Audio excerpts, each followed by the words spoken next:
வேத நாகரிகத்திற்கு முந்தையது திராவிடர் நாகரிகம் என்பதாலேயே கீழடி ஆய்வறிக்கையை வெளியிட ஒன்றிய அரசு மறுப்பதாக திராவிடர் கழக தலைவர் கி வீரமணி குற்றம் சாட்டியுள்ளார். சென்னையில் திராவிடர் கழகம் சார்பில் நடைபெற்ற ஆர்ப்பாட்டத்தில் திமுக கூட்டணி கட்சிகளின் தலைவர்கள் கலந்து கொண்டு ஒன்றிய அரசுக்கு கண்டனம் தெரிவித்தனர். அறிவியல் மேலும் அதுக்கு ஏதாவது பதில் ஒழுங்கான பதிலா யார் செய்ய வேண்டியது? அமைச்சரோ அல்லது மற்றவர்களோ நிபுணர்கள் அல்ல. ஆய்வு செய்ய வேண்டியது ராமகிருஷ்ணன் போன்ற அதிகாரிகள் அதுக்குரிய தகுதிப்படுத்தியிருக்கிறார்கள். இப்போ நீங்களும் நானும் அவர் கருத்தை தான் எடுத்து சொல்கிறோமே தவிர ஆதாரம் வேண்டும் என்று சொல்லும்போது அதைத்தான் நான் சான்று காட்டுறமே தவிர வேறு நமக்கு சாதகமாக இருக்கிறது என்பது அல்ல. ஃபாதர் ஹீராஸ் அவர்களை பற்றி சொன்னார்கள்.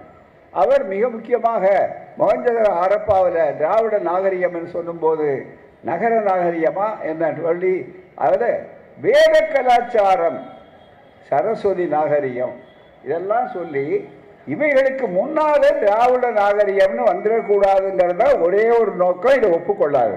2300 ஆண்டுகளுக்கு முன்னாலேயே நகர்ப்புற நாகரிகம் இருந்திருக்கிறது என்று சொன்னால் பல நூறு ஆண்டுகளுக்கு முன்னாலேயே அது படிப்படியாக வளர்ந்து வந்திருக்கிறது என்று பொருள். அப்போதே பானை ஓடுகளில் நம்முடைய எழுத்துக்கள் இருந்திருக்கின்றன என்றால் அந்த வாக்கிய முறைகள் இலக்கணப்படி இருந்திருக்கிறது என்று சொன்னால் அந்த மொழி அதற்கு முன்னால் பல ஆயிரம் ஆண்டுகளுக்கு முன்னாலேயே வளர்ச்சி அடைந்திருக்கிறது. அது இலக்கிய வளத்தையும் பெற்றிருக்கிறது என்பதை உணர முடிகிறது.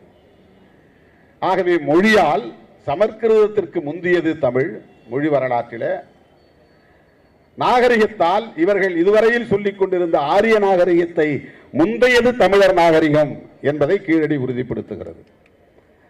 தொன்மை என்பதுதான் இதில் மிக முக்கியமானது. அதை அவர்களால் ஏற்றுக்கொள்ள முடியும். நம்முடைய கீழடியில் மேற்கொள்ளப்பட்ட இந்த ஆய்வு இன்னும் நிறைய மேற்கொள்ள வேண்டி இருக்கிறது என்பது குறித்து இங்கே திரும்ப சொன்னார்.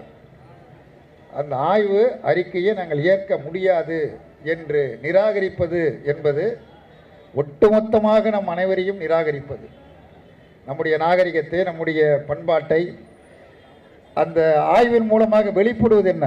ஒரு நாகரிகம் மட்டுமல்ல, மதச்சார்பின்மை கொள்கையும் அது வெளிப்படுத்துகிறது. நாங்கள் எந்த மதத்திற்கும் அடிமை அல்ல என்பதையும் அது வெளிப்படுத்துகிறது. 6000 ஆண்டுகளுக்கு முன்னாலேயே நாங்கள் இரும்பை பயன்படுத்துகிறோம். அரசு முத்திரை அன்றைக்கே இருந்திருக்கிறது. இன்றைக்கு எப்படி இருக்கிறதோ அதே போல் அன்றைக்கும் இருந்திருக்கிறது. இதனை எதையும் நாங்கள் ஏற்க மாட்டோம் என்று சொல்வது எந்த அளவுக்கு சரி என்று தெரியவில்லை. உடனுக்குடன் செய்திகளை தெரிந்து கொள்ள சன் நியூஸ் பெல் ஐகானை கிளிக் பண்ணுங்க.